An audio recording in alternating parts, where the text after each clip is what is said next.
বর্তমান পরিস্থিতিতে কিছু ডিরেক্টর বেশ ভালো আছে, কিছু ডিরেক্টর খারাপ আছে। যারা যুগের সাথে তাল মেলাতে পেরেছে, আজকে বিংশ শতাব্দীর একেবারে শেষ মাঝামাঝি সময় আমরা আসছি, তার আগের যে জেনারেশন ছিল তারা একরকমভাবে কন্টেন্ট তৈরি করতো, তাদের গল্প বলার ধরন একরকম ছিল। বর্তমানে সেটা পাল্টে গেছে। এই পাল্টে যাওয়া পরিস্থিতির সাথে যে ডিরেক্টররা তাদেরকে সমন্বয় করতে পেরেছে, তারা এখন ঠিক আছে, তারা এখনও কাজ পাচ্ছে, যথেষ্ট কাজ পাচ্ছে, তাদের সময় নাই, কাজ একটার পর একটা শেষ করছে। আবার কিছু লোক কাজ পাচ্ছে না। তো নিজেকে যুগের সাথে তাল মেলানোর জন্যে ডাইরেক্টর্স গিল্ডের পক্ষ থেকে কিছু সেমিনার, কিছু সিম্পোজিয়াম, কিছু ওয়ার্কশপের আয়োজন করা হয়েছে, কিন্তু দুঃখজনকভাবে এগুলোতে উপস্থিতিও কম হয়। দেখা যায় যে একজন পরিচালক বা নির্মাতা হয়ে গেলে সে মনে করে যে তার সমস্ত কিছু বোধহয় শেখা হয়ে গেছে। একজন ডাক্তার যখন ডাক্তারি পাশ করে ফেলে, তখন অনেক ডাক্তারই দেখা যায় যে পড়াশোনাটা আর করে না, ওই যেটুকু পড়াশোনা করে এসেছিল ওই পর্যন্তই থাকে।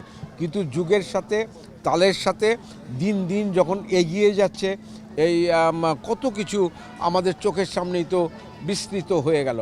এখন এআই আসছে, চ্যাট জিপিটি আসছে, এগুলোর সাথে তাল মিলিয়ে আগে তো ভিএফএক্স দিয়ে হতো, বা আগে তারও আগে ব্যাক প্রজেকশন দিয়ে হতো, এফএক্সের কাজ করা হতো। এখন আরও অনেক আধুনিক দৃষ্টিভঙ্গি আসছে, ক্যামেরার ক্ষেত্রে পরিবর্তন আসছে, আপনার প্রেজেন্টেশনের ক্ষেত্রে পরিবর্তন আসছে। যারা এটাকে অ্যাডাপ্ট করতে পেরেছে তারাই ঠিক আছে, যারা অ্যাডাপ্ট করতে পারছে না তারা টিকে থাকছে না।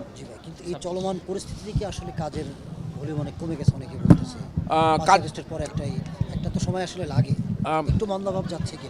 মন্দাভাব যাচ্ছে বলতে কিছু এখন তো টেলিভিশন কেন্দ্রিক কিন্তু নির্মাণটা হচ্ছে না, এখন আরও বড় প্রেক্ষাপট হয়েছে। এখন দেখা যাচ্ছে যে আপনার ওটিটি মাধ্যম আসছে, ইউটিউবে প্রায় প্রত্যেকেরই চ্যানেল আছে। প্রায় আপনার যদি এখানে 500 নির্মাতা থাকে, অন্তত 150 চ্যানেল আছে, প্রত্যেক নির্মাতারই চ্যানেল আছে, বা প্রত্যেক প্রোডাকশন হাউসেরই চ্যানেল আছে।